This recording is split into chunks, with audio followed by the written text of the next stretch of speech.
everyone. Welcome to another episode of College Girl Boss. I'm Madeline Mayfield, and today we're diving into a very celebratory topic. Today we'll be talking about 2025, a new year and a new you. Today's New Year's episode, I have a very special guest. Hello. I have Thais Gomez.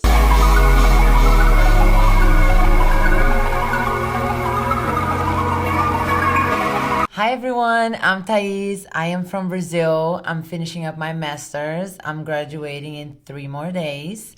I am very excited to be here and share a little bit about my college journey. What is one of your New Year's resolutions for 2025? I'll be starting a new job, and a lot of things are gonna change in my life as I'm graduating.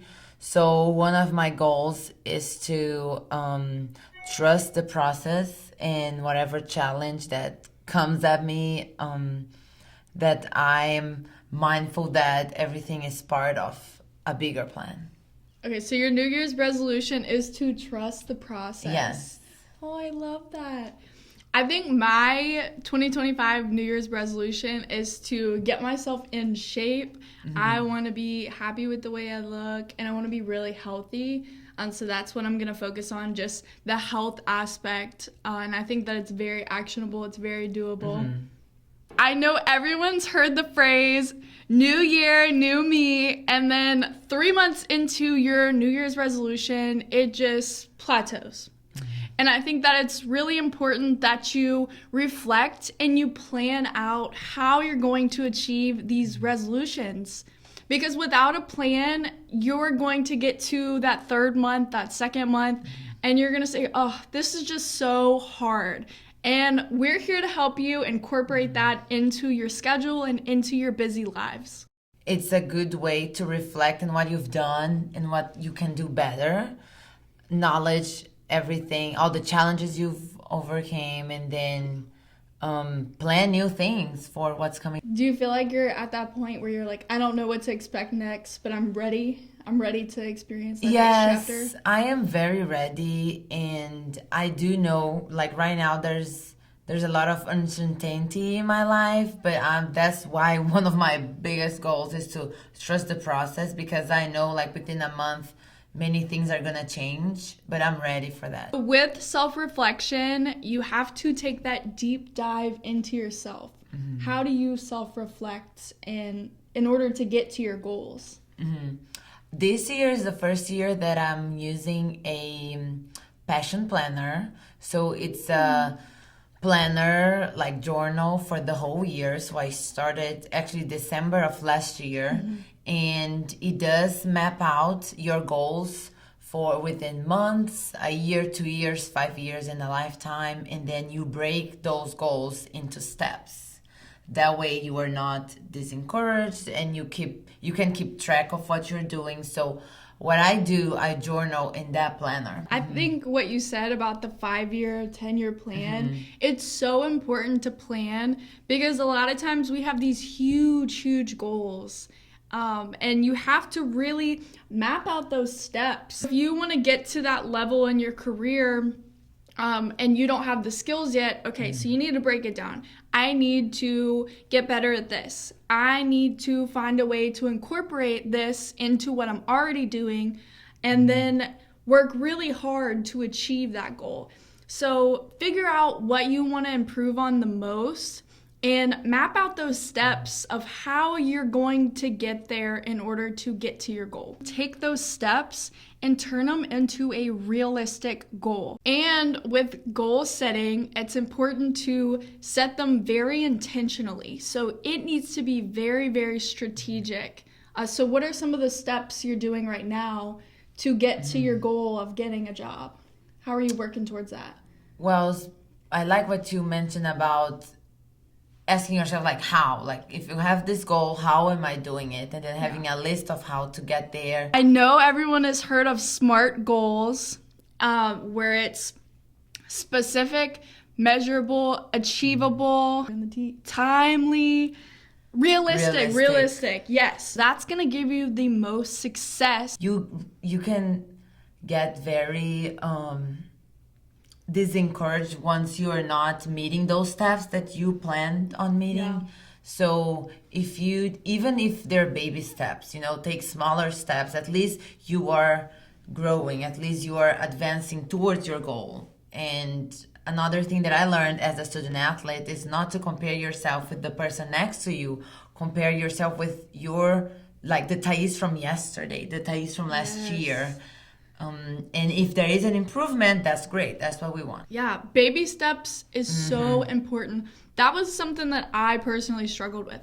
I would have these huge goals, okay? And I had an advisor who actually told me, you got to take things one step at a time. And you got to 1% better every single day, because at the end of a year, if you're growing 1%, you'll be 365% better. Like, imagine if you spent one little thing a day, how much better you would be in a year. So when I incorporate that into my life now, I am so thankful for that advice. I also like what you said with the journal. I think that journaling is a great way to really build upon your thoughts and put your thoughts into something in a really healthy way. Yes. Because it can be very discouraging to have all those negative, like, I'm not good enough, I haven't reached my goal yet. Yes, and you're also registering it, so you can look back. You can look back that, I don't know, 6 months ago, like if you with health, 6 months ago, you couldn't look that you were going to the gym only twice a week, and now you are going 3 times. That's already an improvement. So you can look back because you're tracking your steps. Taking those small steps is really important, and you can also celebrate these small wins in your own way, because you're doing amazing, so you should keep building upon the progress you're already making. And now we're switching over to the bad habits. Oof. Everybody has their vices, everybody has their bad habits. So when you're doing the reflecting, you need to identify any obstacles or bad habits that are going to get in the way of your progress and what you really want to achieve. So if my goal is to be really healthy, but I don't prioritize the gym, or I say, I want to get ice cream instead of going to the gym today, then I'm standing in my own way. I'm my own obstacle. Yes, I think when you have a goal, you're going to be in situations that you're going to have to choose.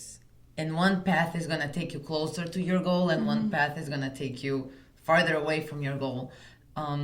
So you're going to have to choose many times, saying yes and no to situations, and create that habit too. Yes, I love what you said about saying no. So when you're prioritizing your goal, you're going to have to say no to those habits, those friends that are not allowing you to reach your goal.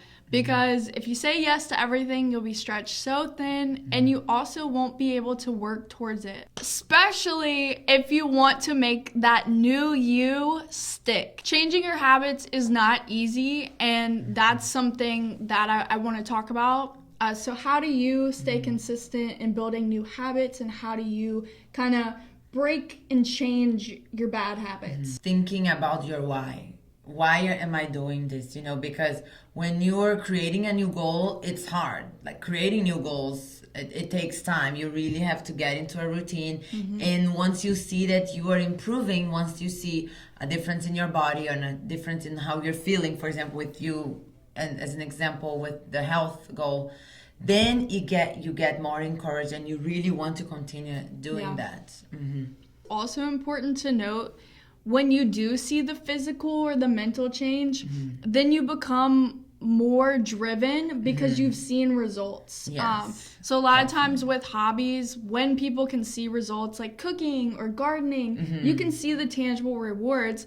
But sometimes there are goals like where you don't see progress for a long time. But I think that if you can find a way to stay consistent and remember the why, the why will always remind you, well, of course, why you're doing it. But also the reasoning behind you and your self-reflection and all the time you've spent into this goal. And don't only rely on your willpower, because a lot of times at the end of the day, we are so unmotivated and drained. but just show up for yourself every single day. How bad do you want it? How bad do you want to show up for yourself? And I hope the answer is a whole lot. When you're creating new habits, and you need a balance. You cannot just go from never going to the gym to going 7 days a week. Yeah, no. You do need to start slow, so you sustain that routine and slowly build up. Yeah, that's the perfect word, sustainable. I think that a lot of times, like going back to the steps, okay, I want to go to the gym. Let's say I want to go 4 times a week. I'm not going to just start off going 4 times a week, or if I wanted to do 75 hard. And if I'm not working out already, 75 hard might not be achievable. It's trendy, it's popular, but it's probably not actionable for someone that doesn't go to the gym.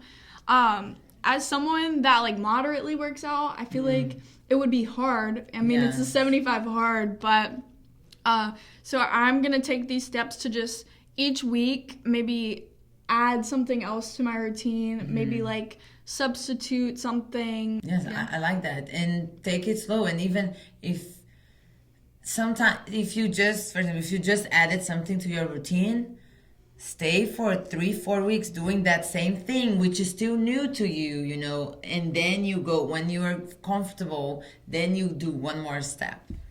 I bet that your coaches would incorporate that too, like in your student athlete, when you're working out. He's not going to just make you go run 4 miles. Yes. At the start of the semester, you're building up to getting to that strength, that flexibility, that technique. You create that. What's one way you stay really productive? So if you're not really feeling super productive, what kind of reels you back in? Keeping my eyes on my goal and whatever I really want. That's one. Having checklists, because it's such a pleasure to like check that out once you did something, you know. Have breaks. Reward yourself. It's counterproductive if you're trying to be healthy and your reward is to eat ice cream. That doesn't match with your goal, but you could find something that motivates you even more to achieve that goal. So if you want to reward yourself for doing something well or being productive, what's your go-to reward? I really enjoy watching movies, and I don't do that very often. So that's a reward for me. What kind of movies? Comedy for sure. Comedies? Yeah, if I'm watching a movie, yes, I want something that's gonna bring my energy up. Not really make me sad or anything. Yeah. We have talked about the self-reflection. Okay, this is the goal I want to achieve. This is what I want to improve upon myself. All right, so now we've set the action plan. We've set the steps that we're going to take, and we're also trying to stay motivated and lasered in onto our goal. And now I want to talk about the power of community when reaching your goals. That's big. Whoever you surround yourself, they are going to influence you to do good and bad things. So definitely choose your friends wisely. You don't even realize how much they influence, and they influence your life. It's so much easier to achieve your goal when you're surrounded by people that are really embodying the thought process and the goal that you want to achieve. Whether it's your roommates, a running group, your classmates, or even your family, you want to surround yourself with people who are going to believe in your goal just as much as you, and that are going to push you and hold you accountable. Yes. Because if I am slacking, and my friend who goes to the gym with me is like, hey, we haven't been to the gym in a while. We need to go. I love friends like that hold each other accountable to achieve what they want to achieve. Yes, and it's important to share with your friends what your goals are. And your close friends, you don't have to be telling everyone, but if they know what you want, they can help you. I also have some friends that are studying for the SHRM CP exam. They're trying to get their HR certificates, and so they formed a little study group. So I think that is really impactful, because these people all want to get to the same place that you want to get to. So you're going to help each other and really be those puzzle pieces to fill in any gaps that you have. And so if you want to be a runner, if you want to get a job, you're doing all the things with surrounding yourself with positive people, making those connections, going to networking events. Those are your small steps, and you're doing all of those things amazingly. So whatever your goal is, I would love to see you surround yourself with those people that are gonna hold you accountable and also be achieving the same things that you want to achieve. After you've surrounded yourself with those people who want you to succeed and want you to do well, you need to just embrace the journey. I liked what you said earlier with your resolution. You just want to embrace that change that's coming your way. You're in a new season of life. You don't know what to expect, but you're just gonna ride it out and just figure it out along the way. I love that. Yes, because it's no matter what goal you want, if it's a big goal, it's gonna be hard. Like no matter what you want, so you understanding that it's gonna be hard, it's gonna take you out of your comfort zone. So you're gonna have to embrace that journey. Yeah. So one of my favorite quotes that it has always stuck with me is that your comfort zone will kill you. If you do not get out of your comfort zone, then you'll never be better. You'll never do better in your life. So if you want to achieve those goals, I encourage you, get out of your comfort zone, because your comfort zone is gonna be the thing that keeps you and holds you back. And remember, 2025 is not just about the goals that you set.